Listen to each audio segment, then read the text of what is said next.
What's considered rich in the Philippines? Let's talk about it.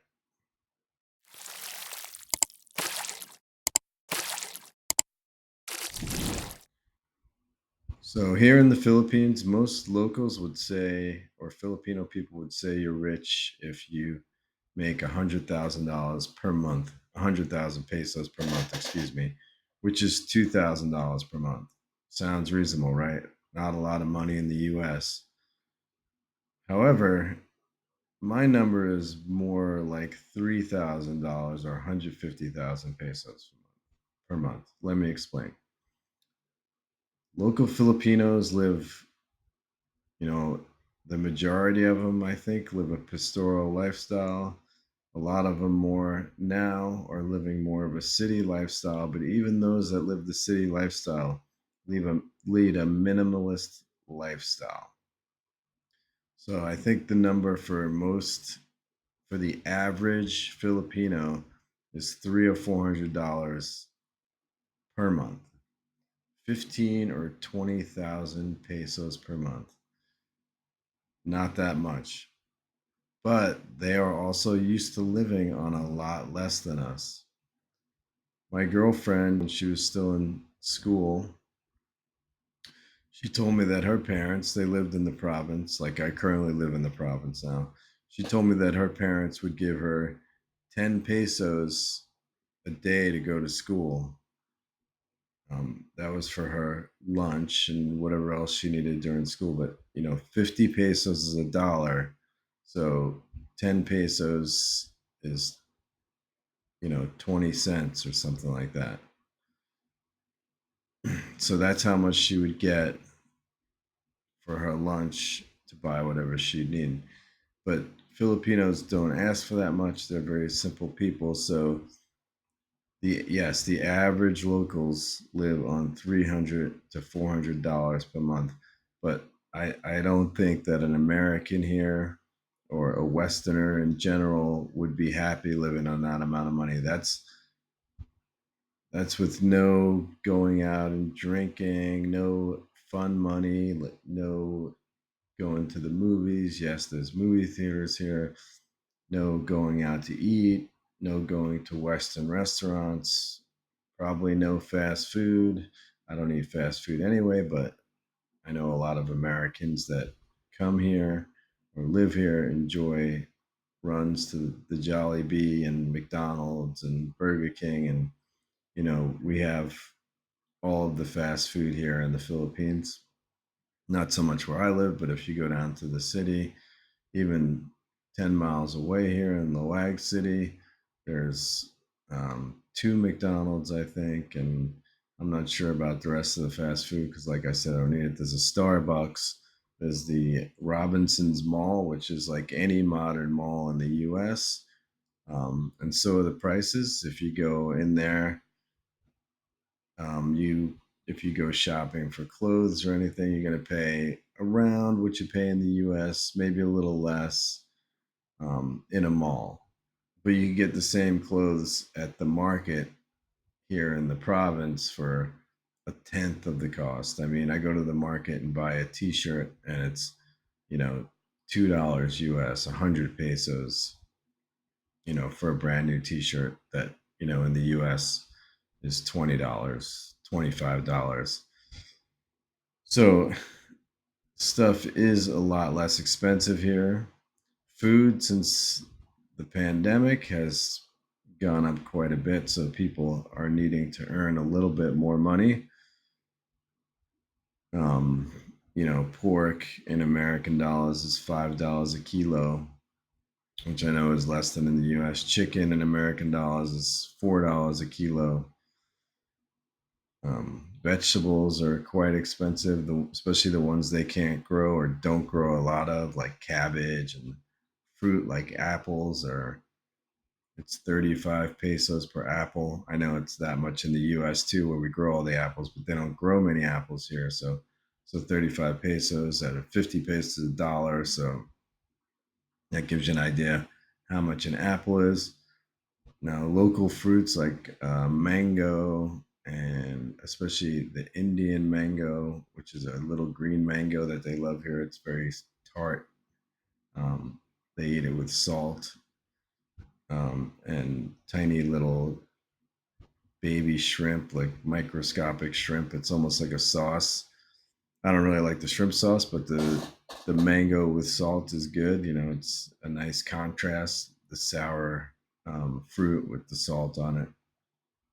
Anyway, so you get the point. The local fruits and vegetables are cheaper than the imported fruits and vegetables, or the fruits and vegetables that they don't grow a lot of. Some of the more hardy fruit vegetables that we grow back in the U.S., like cabbage and stuff like that, they do grow up here in the mountains, but it's harder to get and it's more expensive. And they use a lot of cabbage in a lot of their soups and stuff like that, carrots, that kind of thing. But it's easy to grow a lot of vegetables here, also like garlic, and like in my yard here, a lot of herbs and vegetables just grow, so they're available just in the yard. Papaya's everywhere. They use a lot of papaya in like tinola, one of my favorite soups, which is like a chicken soup. But also, stuff here is expensive in the sense like cars and motorcycles, that type of stuff costs the same amount as it does in the US. So if you want to buy a car here, like in the US, like most Westerners, I think, will want to do here eventually, especially if you meet a girl and you have kids or something like that, you're going to want to have a car. Yes, most locals get by with only a motorcycle or nothing at all, but it's pretty inconvenient taking the jeepneys. They're dirty, slow, and loud. No offense to Filipinos, but they are. If you sit in the back of a jeepney, they're open air and they just blow out diesel smoke, and the whole ride you basically just breathe it in. So they're a nice novelty to ride once in a while, but I personally do not like riding jeepneys a lot. Some of the like in Boracay, where I was last month, I did a video on it. They have electric tricycles, which are really nice. Obviously, they don't blow out a bunch of fumes. They're not noisy. They're very convenient. One nice thing about the Philippines is, in a lot of places like up here in the north, it almost never rains. So open air vehicles are okay to have. It's not that big of an issue. Like back in the States where it rains regularly in most parts, you really can't get by with just open air vehicles. And it's a lot colder there too. So if you're going to buy a vehicle here, it costs basically, the same as in the United States. A little different. Some cars are cheaper here, some are more. Japanese and Chinese cars are cheaper here, and American cars are very expensive. Fords, Chevys, Dodges, they're really expensive here. I see, the wealthiest people driving around in Ford Raptors, and I don't know where they get the money for those. There's not many jobs here that. I mean, I think that truck in the U.S. is $60,000 to $80,000, something like that. Um, it's probably that much or more here. I think the guys I do see driving them probably got them from inherited wealth, because there's not many jobs. Maybe down in Manila, there's some jobs that pay that well. Definitely not up here in the north. There's not many jobs or any. I mean, doctors don't make that much money. Lawyers don't make that much money. Not enough to afford vehicles like that. And you also see some Filipinos that have huge houses at the beach and houses in Manila. But, I attribute it, most of that wealth is probably inherited wealth or wealth that came from land ownership and stuff like that. And I'm sure some of them made it through, through work, legitimate work, but a lot of it, I believe, is inherited wealth, wealth gained over um, many years through family, basically. So if you're an American here, you're gonna want a car. So yeah, you could get and I'm looking at like a Toyota sedan, a used one, 2018, 2019, 6 to 10 thousand dollars, 300,000 to 500,000 pesos, which is reasonable, but it's the same price in the US. What is less expensive here is the cost of repair on vehicles, the cost of insurance on vehicles. Right now, I just have a 125 Honda Click motorcycle. I had it registered when I got back here in November. So I should have made a video on that, but I didn't. But to get it registered for the year, you have to go to, it's like motor vehicle for us. Uh, it's called the Land and Trust or something here. I can't remember what it's called. But you go there, and I mean, it's like everything else in the Philippines. You go there and you go into the main office and they tell you, oh, you need to go get insurance. And probably the locals already know that, but it's right around the corner. You go to the insurance place and you pay the insurance. The insurance was 500 pesos, which is $10 for the year. So right there, you're saving, a ton of money, which you would have to pay in the US, because insurance in the US is going to be, no matter what you're insuring, it's going to be more than $10 for the year. I have no idea what that insurance covers. I mean, it's basically basic liability, but the exact coverage was not laid out for me, so I have no idea what it covers. I'll probably find out at some point, but right now I don't even really know. Um, so then I had to drive after the insurance. I had to drive like about a mile away to the inspection place, and it's not like in the U.S. or other Western countries where you go to your local mechanic and they do an inspection. They actually have an inspection facility, which is like a big garage, and you go in there, and there was nobody there. There was no line. There was one guy ahead of me. I think it took about 20 minutes to a half hour in there. They pull it onto a machine where they hook up your exhaust to a computer. And I was actually pleasantly surprised that they do that. I even asked the guy, I'm like, do you do this with all the vehicles? Because I get behind vehicles all the time in my motorcycle that have blown out deep black smoke, these old Jeepneys. And he didn't really understand me well enough to know what I was saying, so he couldn't answer the question. Um, it was my lack of knowledge of the language, actually, not his fault, but he couldn't answer the question. But that cost another couple hundred pesos to get through the inspection.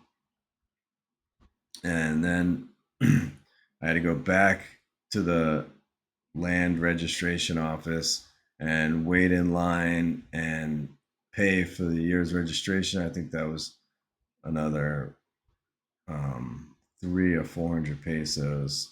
So altogether, it's about 1,000 pesos, which is like $20.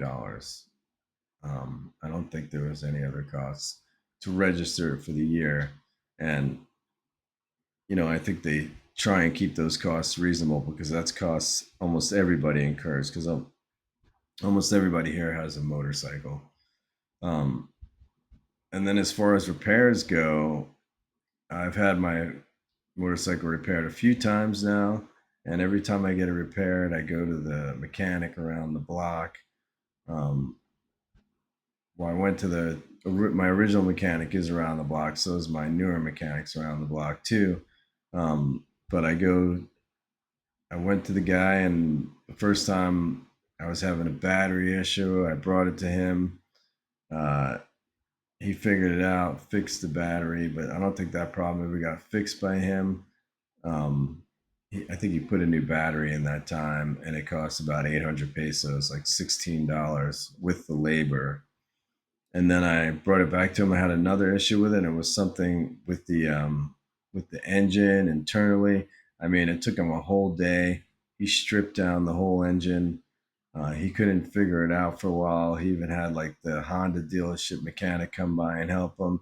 And eventually he figured it out. Something was wrong with I can't remember what it was, the interior of the engine.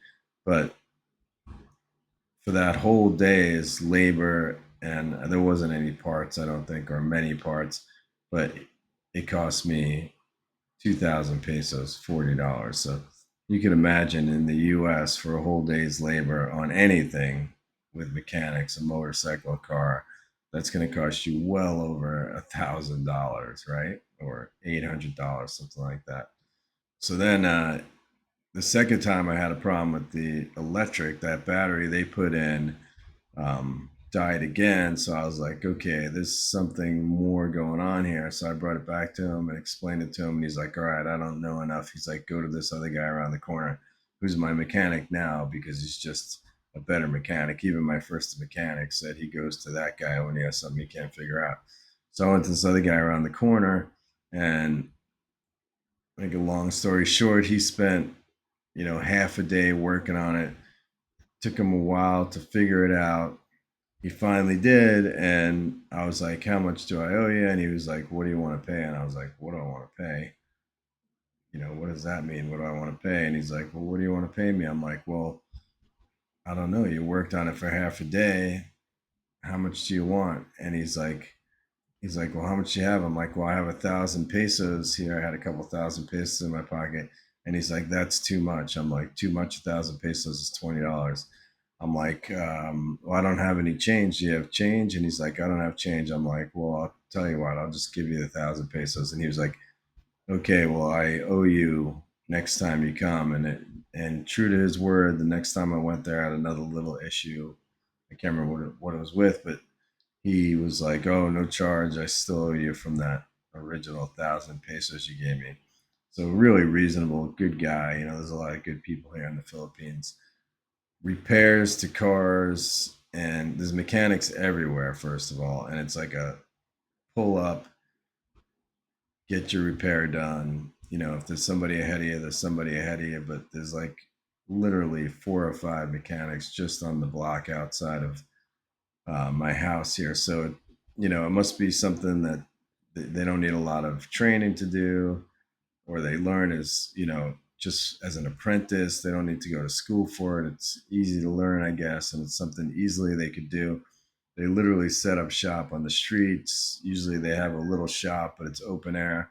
A lot of times it's just a roof, and they're there working in their shorts and their flip flops, laying on the ground, just working on stuff. And I walk by all the time, and they're working on stuff all the time.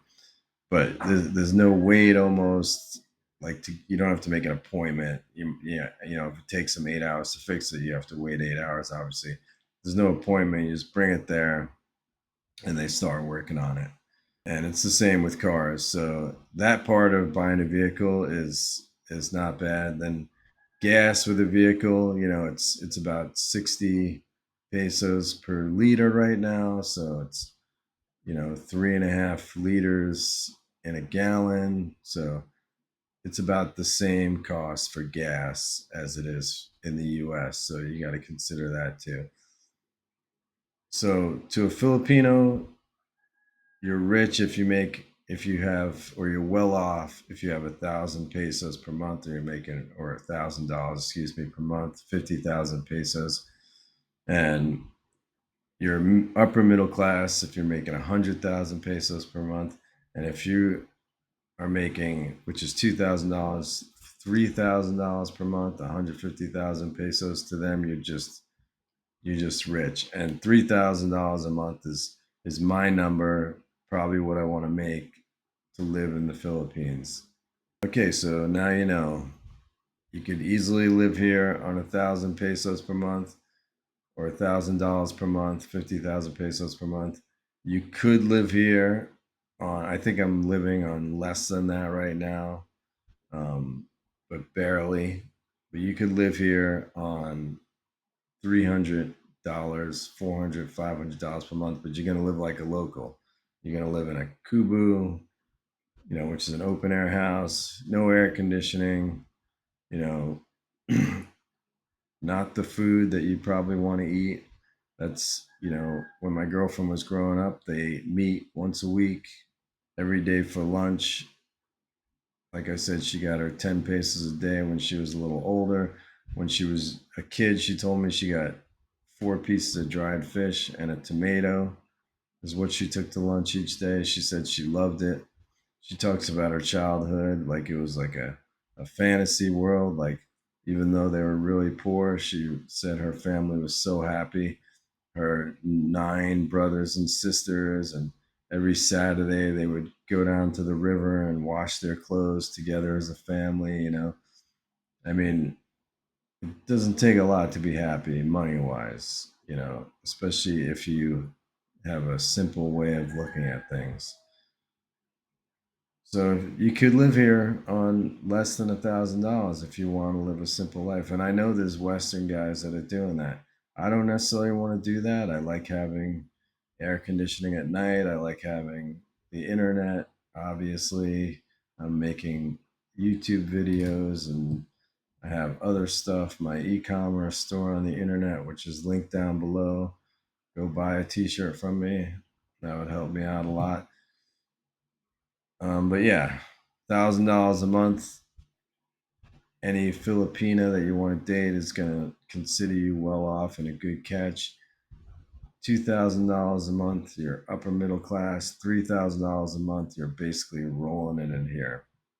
Go ahead and like and subscribe and comment. It really helps out my channel. Give me a thumbs up if you like my channel. Up over 300 subscribers now, so uh, 500 I get monetized. Like I said before, I'm not looking to get rich off of this channel, but I would like to get monetized. It's kind of like a goal, I guess. But yeah, like, subscribe, comment. I'll catch you guys next time. Peace out.